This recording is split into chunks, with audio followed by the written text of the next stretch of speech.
tardes, profesor. Buenas tardes, compañeros. El día de hoy mi grupo y yo le voy a exponer sobre 3 temas importantes de la epistemología. El primero es el dogmatismo, el segundo el escepticismo y el tercero el subjetivismo. Espero que con esta exposición ustedes puedan entender un poquito más sobre estos temas.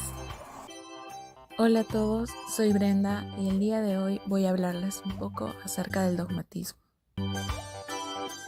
Para empezar, la palabra dogmatismo proviene del latín dogmatismus y se compone de dogma y del sufijo ismo. Dogma significa principio o pensamiento, mientras que ismo nos indica que se trata de una doctrina, sistema, escuela o movimiento. Asimismo, el dogmatismo es una corriente filosófica y epistemológica que se basa solamente en creencias. ¿Y esto qué quiere decir? Pues que asume principios o doctrinas de un modo absoluto y tajante, por lo que no permite cuestionamientos o críticas. El dogmatismo se origina entre los siglos 7 y 6 a.C. en Grecia. Y es por eso que vendría a ser la posición más antigua de la humanidad, tanto en un sentido psicológico como en un sentido histórico. Su aparición también está relacionada al desarrollo de las representaciones religiosas, como podemos ver aquí, ya que se basan en la aceptación de dogmas por la fe. Sus representantes fueron Tales de Mileto, Anaximandro, Anaxímenes, Pitágoras, Heráclito y por último Parménides. Ahora daré a conocer 5 características principales del dogmatismo. Primero, verdad absoluta. Segundo, no acepta cuestionamientos. Tercero, se basa únicamente en creencias. Cuarto, absoluta confianza en la razón humana. Y quinto, no hay necesidad de fundamentar la verdad. Ya hemos visto la definición del dogmatismo, su origen, sus representantes y sus características. ¿Pero qué es un dogma en sí? Pues es algo que se debe aceptar sin cuestionarlo, así de simple, ya sea una opinión, un principio, un pensamiento o una creencia. Un claro ejemplo son los dogmas religiosos, de los que no podemos pedir evidencia alguna, simplemente decidir si creer o no creer. Existen 3 tipos de dogmas. Los dogmas religiosos, que vendrían a ser aquellas creencias que defiende una iglesia o religión. Los dogmas jurídicos, que vendrían a ser las normas jurídicas que permiten el funcionamiento de un sistema. Y por último, los dogmas científicos, que aunque parezca una contradicción, se refiere a las teorías fundamentales que describen fenómenos inexplicables. Y eso sería todo. Muchas gracias y ahora le doy el pase a mi compañera Marta. Hola amigos, ¿cómo están? Espero que bien. Mi nombre es Marta y hoy hablaré un poco sobre el escepticismo. Primeramente, el creador del escepticismo fue Pirrón, filósofo griego de la antigüedad. Ahora, ¿qué es el escepticismo? La palabra escéptico viene del griego skeptikoi, que significa examinar. La etimología de esta palabra indica en su significado quien investiga. El escepticismo es la actitud de cuestionar o de poner en duda algunas afirmaciones. El escepticismo busca generar un ambiente libre de discusión donde se respeten las ideas, pero falsas bajo la lupa de la ciencia. ¿Es recomendable ser escéptico? En sí es recomendable para el avance y desarrollo de nuestra sociedad. Un claro ejemplo son los científicos. Los científicos son escépticos porque ellos no se conforman con las respuestas de ellos o con sus mismas respuestas. Ellos siguen buscando más información y sienten que pueden encontrar más respuestas. Por ello investigan y analizan y ofrecen soluciones para desafíos de la vida cotidiana y nos ayuda a responder a los grandes misterios de la humanidad, ya que influye en temas de salud, recursos alimenticios, conservación del medio ambiente, transportes y condiciones que mejoran la calidad humana. Ahora les dejo con esta frase, que dice así: cada hombre es una criatura de la época en que vive. Unos son capaces de elevarse por encima de las ideas de su tiempo. Y por último, doy pase a mi compañera Sumi.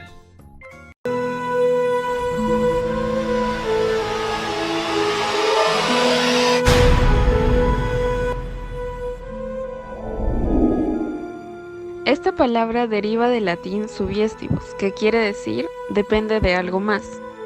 Desde un punto de vista filosófico, relaciona la conciencia, la influencia, la personalidad, la realidad y la verdad. Nace de la percepción particular de cada ser humano y afirma que la fuente de todo conocimiento y de cualquier verdad depende de cada individuo. El subjetivismo se origina en el siglo V a.C. Los sofistas fueron los primeros que aportaron la reflexión subjetiva y la nueva doctrina, para obrar según su propia convicción. Uno de los propulsores del subjetivismo fue Protágoras, que nació en 485 años a.C. Fue un sofista, y su pensamiento célebre es: el hombre es la medida de todas las cosas, de las que son en cuanto que son, y de las que no son en cuanto que no son. Gorgias, filósofo sofista, nacido en Leontini, Cilicia, en el año 483 a.C., enseñó el arte de la retórica. Su principal obra es De la naturaleza o sobre el no ser.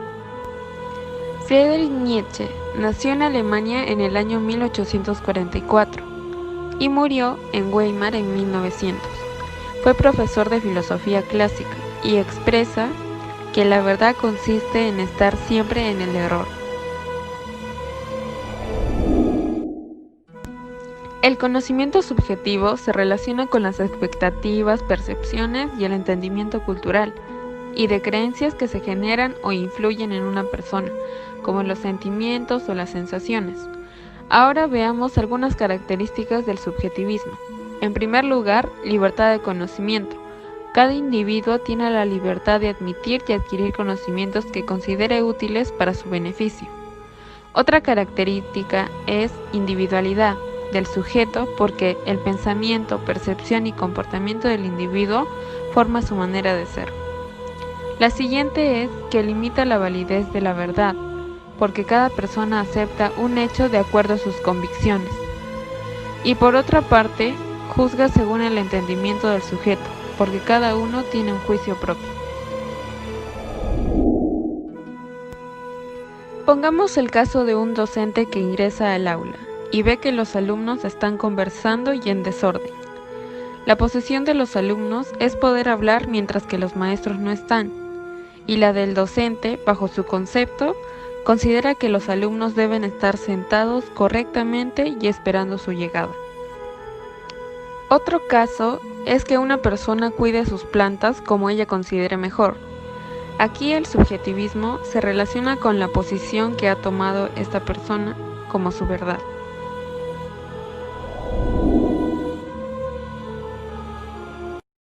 Bueno, compañeros, profesor, eso sería todo. Mi grupo y yo esperamos de que hayan podido aprender un poquito más y gracias por su atención.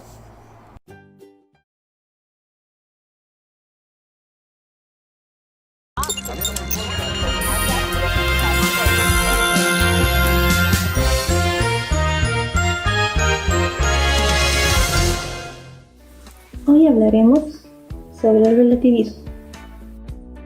El relativismo es la corriente de pensamiento filosófica iniciada por los propios sofistas, el cual sostiene que una verdad depende o está en relación con la opinión de una persona o grupo. Nace en la época de la antigua Grecia y de los filósofos sofistas en el siglo V a.C. Sus representantes son Protágoras. Nació en Advera en el año 480 a.C. Procedía a causa de sus ideas religiosas y falleció ahogado durante una tempestad en el siglo 410 a la Inglaterra. Los sofistas son un grupo de intelectuales quienes poseían grandes dotes de retórica y dialéctica. Gorgias nació en la ciudad de Leontini, Italia, en el año 483 a.C. Fue un impulsador y divulgador del ideal del helenismo y falleció en el año 375 a.C. Tipos. Relativismo gnoseológico. Plantea que no existe una única verdad, sino que hay varias verdades que dependen de la persona que interpreta cada realidad. Relativismo de grupo. Ha sido creada y defendida por Emile Durkheim. Relativismo individual. Cada uno determina qué es lo bueno y qué es lo malo. Relativismo cognitivo. Es un sistema de pensamiento el cual afirma que no existen verdades universalmente válidas. Relativismo moral. Plantea que el sistema de las normas morales de un pueblo o grupo debe ser distinto al otro. Relativismo cultural. Esa es la idea que los sistemas étnicos o morales sean todos válidos y ninguno es mejor que el otro. Relativismo lingüístico. Es la relación entre el pensamiento y el lenguaje, de forma que el primero depende del segundo. En conclusión, el relativismo es aceptado solo en cuestión de opinión, mas no como una verdad universal.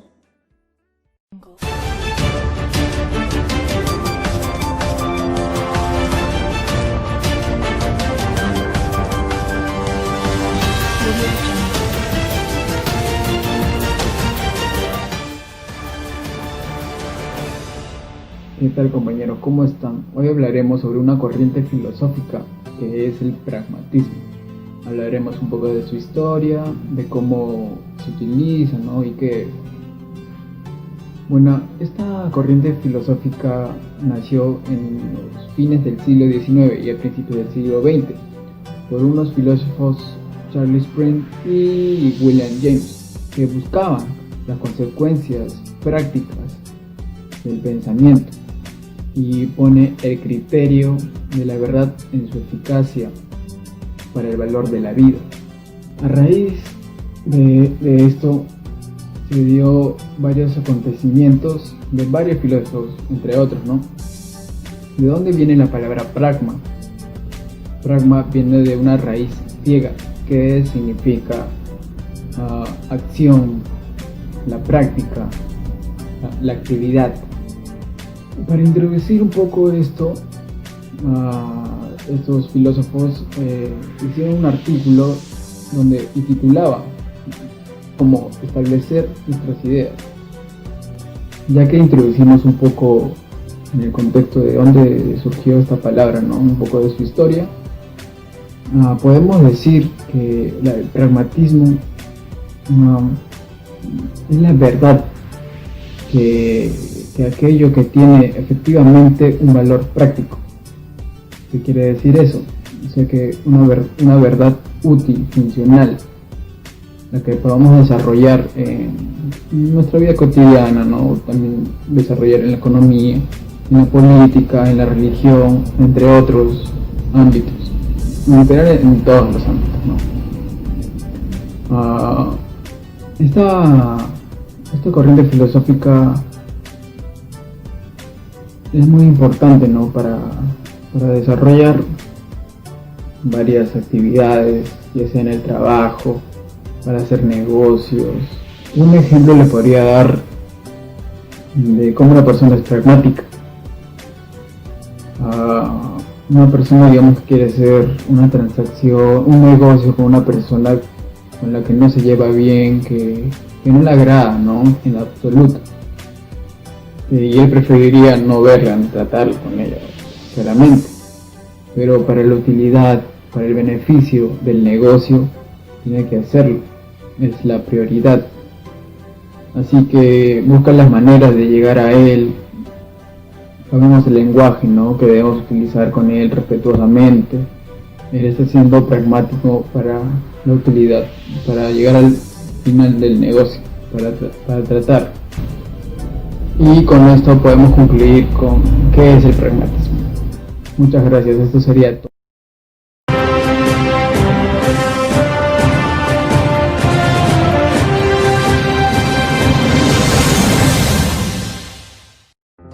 Hoy hablaremos sobre el criticismo. El criticismo es una doctrina epistemológica que pretende establecer los límites del conocimiento cierto a través de una investigación sistemática. ¿Pero de dónde surge el criticismo? Desde la Edad Antigua ya se estaban presentando pequeños brotes de criticismo, pero tiempo después, ya en la época moderna, es Immanuel Kant el gran representante o fundador de esta corriente criticista. El criticismo nace de una crítica, del racionalismo hacia el empirismo. ¿Pero en qué consiste? Consiste en que todo conocimiento que no fue adquirido a través de una investigación no puede llegar a ser verídico o certero. Representantes del criticismo, como máximo representante tenemos a Immanuel Kant, que es el padre de esta corriente. Es un filósofo alemán de la Ilustración. Luego está Platón, que es un filósofo alemán, fundador de la escuela filosófica, la Academia de Atenas. Luego se encuentra Aristóteles, que fue un filósofo y científico. Características del criticismo.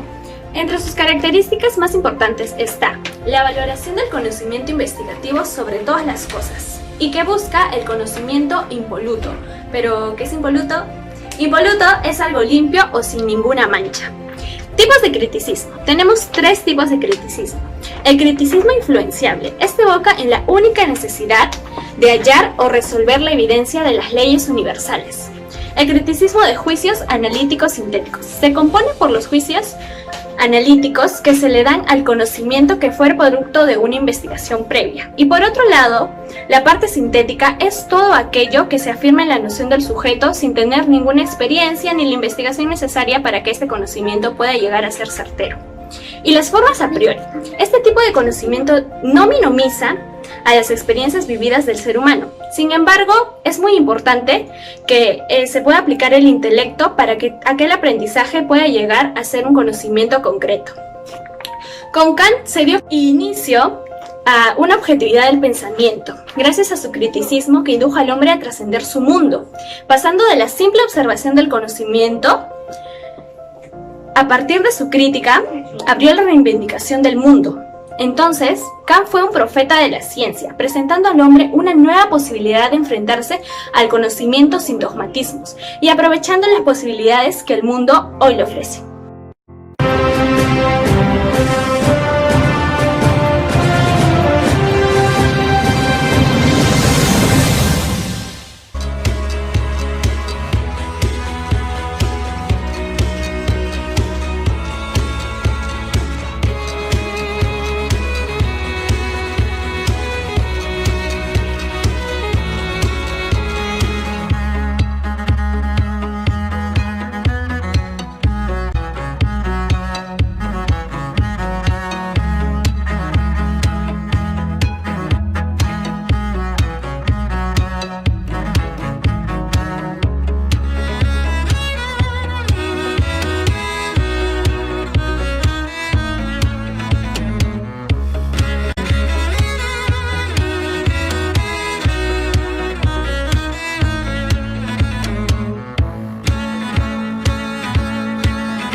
chicas y chicos, ¿cómo están? Espero que estén bien y que estén tomando en cuenta las medidas de bioseguridad durante esta pandemia. Así como nos protegemos, también debemos proteger a nuestras familias, porque primero es nuestra salud. Este video fue elaborado por los estudiantes Fiorella López, Jorge Montúfar, Nicole Ramos, Mario Ramírez y quien les habla, Yasmín Zúñiga. Y es dirigido al magíster Cristian López Llerena. En el video daremos a conocer el significado del apriorismo, el objetivismo y el subjetivismo. Todo nuestro conocimiento arranca del sentido, pasa al entendimiento y termina en la razón. Immanuel Kant. Para saber qué es el apriorismo debemos de diferenciar las facultades del conocimiento. 1. La sensibilidad. Ordena las sensaciones y construye los objetos percibidos a través de los sentidos. 2. El entendimiento, que nos permite pensar en los objetos y hacer juicios sobre ellos. 3. La razón. Unifica todos los conocimientos del entendimiento a partir de las ideas que son conceptos a priori. Entonces, ¿qué es el apriorismo? El apriorismo es la doctrina filosófica que defiende que se puede adquirir conocimiento acerca del mundo real sin recurrir para nada a algún tipo de experiencia. También considera que la razón y la experiencia son a causa del conocimiento. Según esta corriente, el conocimiento se deriva de principios innatos, autoevidentes, absolutamente independientes de toda experiencia. Immanuel Kant nació en el año 1724 y falleció en 1804. Es considerado por muchos como el pensador más influyente de la era moderna. En 1781 publica su obra crítica de la razón pura, en donde sostiene que los pensamientos deben sostenerse cerca de los juicios a priori y a posteriori. Es posible establecer una distinción de juicio a priori. De acuerdo al filósofo, las expresiones a priori y a posteriori se utilizan para distinguir entre dos tipos de conocimiento. El conocimiento a priori es aquel que en algún sentido importante es independiente de la experiencia, mientras que el conocimiento a posteriori es aquel que en algún sentido importante depende de la experiencia. Bien, ahora, ¿qué es el objetivismo? Bueno, es una corriente filosófica fundada por la escritora y filósofa Ayn Rand. Nació en el año 1905 y murió en 1982. Ella nos dice que la realidad existe como algo absoluto y objetivo. Los hechos son hechos. Cada hombre es un fin en sí mismo y el más alto objetivo es buscar su propia felicidad. El objetivismo se basa en el objeto, mas no en el sujeto. El sujeto observa el objeto, después entra en un razonamiento el cual lo lleva al conocimiento real de las cosas. En cambio, el subjetivismo es una corriente contraria al objetivismo, donde solo considera válido lo que el sujeto quiere conocer, donde niega la existencia de la verdad absoluta y única. Tiene criterios como el interés, deseo y placer que están en la mente de la persona. Los influyentes de esta corriente son Protágoras, con su frase «El hombre es medida de todas las cosas», y Friedrich Nietzsche, «La verdad absoluta no existe, siempre será relativa, debido al mundo cambiante en el cual vivimos. La validez de un pensamiento se limita al sujeto, el cual juzga según su entendimiento». No sé qué estabas haciendo en esa pista de baile, pero la verdad qué bueno que estabas ahí.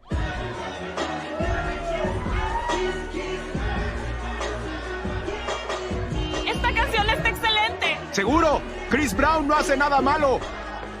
¡Wow! ¡Qué buenos pasos! ¿Te gustaron, eh? Ahora mira esto.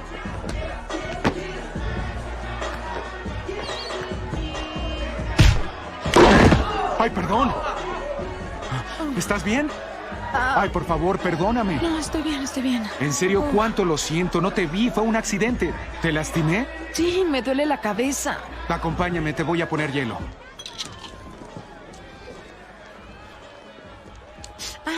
Lo siento, perdón. ¿Te duele? No. Estoy bien. Mi baile no era tan malo. Era muy malo. Tengo buenos pasos. Igual que las personas con Parkinson. No lo recuerdo de esa forma. Ah, ¿y cómo lo recuerdas?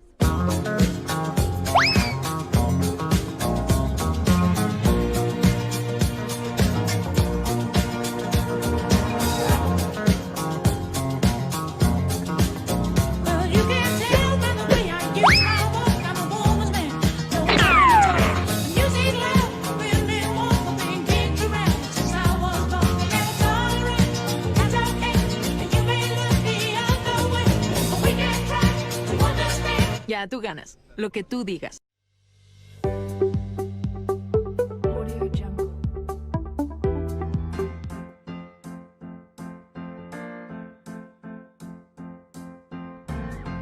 El realismo es la corriente que manifiesta que los objetos tienen una existencia en una realidad independiente del observador. ¿Qué es el realismo epistemológico? Es aquel que defiende que las teorías científicas proporcionan conocimientos o que describen la realidad, y nos dice que la fuente del conocimiento está en las mismas cosas. Características. Hace un uso dedicado de la descripción para mostrar temas exactos. Además, el realismo rechaza totalmente el sentimentalismo y trata de transmitir ideas de la forma más verídica y objetiva posible. El realismo en la educación. El realismo en la educación hace referencia a la formación para conocer el mundo exterior no mediante la palabra, sino mediante las mismas cosas. Representantes. Aristóteles. El realismo de Aristóteles es un realismo natural. Plantea que todos tienden por naturaleza a saber. Todo conocimiento tiene su origen en los sentidos. San Anselmo de Canterbury. Para él, el conocimiento que adquirimos de las cosas supone la cooperación de los sentidos y de la inteligencia. La verdad de un conocimiento consiste en su rectitud.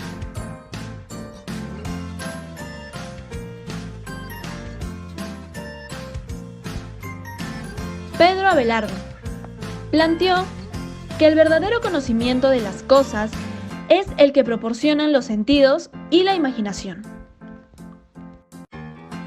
El idealismo es aquel que afirma la superioridad de las ideas, afirma que la realidad o la realidad que podemos conocer es fundamentalmente un constructo, es decir, la construcción teórica para resolver un problema de la mente.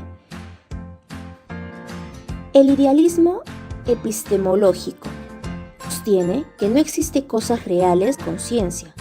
Quiere decir que al eliminar los objetos, lo único que da son los contenidos de la conciencia. El idealismo en la pedagogía. Los idealistas consideraban que el fin de la educación debe ser la búsqueda de ideas verdaderas. Además, debe ser importante la fortaleza del carácter, ya que decían que la búsqueda de la verdad necesita disciplina. Sus características principales. El idealismo busca representar al mundo como lo concibe la mente, no como lo capta el ojo. Para el idealismo, la manera correcta de conocer la realidad es por medio de la perspectiva y la experiencia. Requiere del intelecto que le permite formar ideas sobre las cosas, percibidas por los sentidos. No se conforma con lo que en apariencia percibe, sino que está ligada a la conciencia y el pensamiento.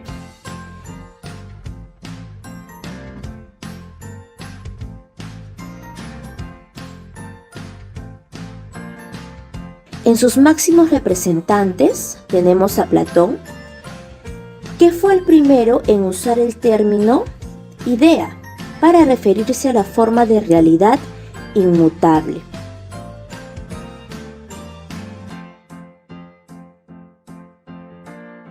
También tenemos a Descartes, que él dividió las ideas en tres categorías: las ideas de la experiencia, las ideas imaginativas y las ideas naturales. También tenemos a Kant. Él fue el creador del idealismo trascendental y sostenía que todo conocimiento provenía de la combinación de un sujeto y un objeto a experimentar. El fenomenalismo es una teoría y una corriente fundada por Immanuel Kant, que sostiene que los objetos únicamente pueden conocerse tal como son percibidos. Esto quiere decir que resulta imposible conocer las cosas como son en sí mismas. Características. Esencialmente, la teoría del fenomenalismo, desarrollada principalmente por Kant, se puede reducir a 3 proposiciones básicas. 1. No podemos conocer las cosas en sí mismas. 2. El conocimiento está limitado al mundo fenoménico. 3. Este mundo fenoménico aparece en nuestra conciencia y es ordenado y elaborado por la sensibilidad en función a formas a priori.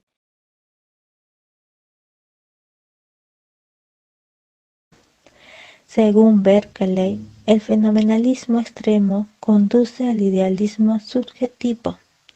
Quiere decir que el mundo es un conjunto de ideas, de complejos de sensaciones. Y desde el punto de vista de Hume, no podemos saber lo que se esconde tras las sensaciones. Actualmente, Luke nos da un punto de vista moderado, el fenomenalismo moderado, al admitir que la existencia de los objetos que se manifiestan en las sensaciones conduce a un materialismo inconsecuente, que considera los objetos como cosas materiales.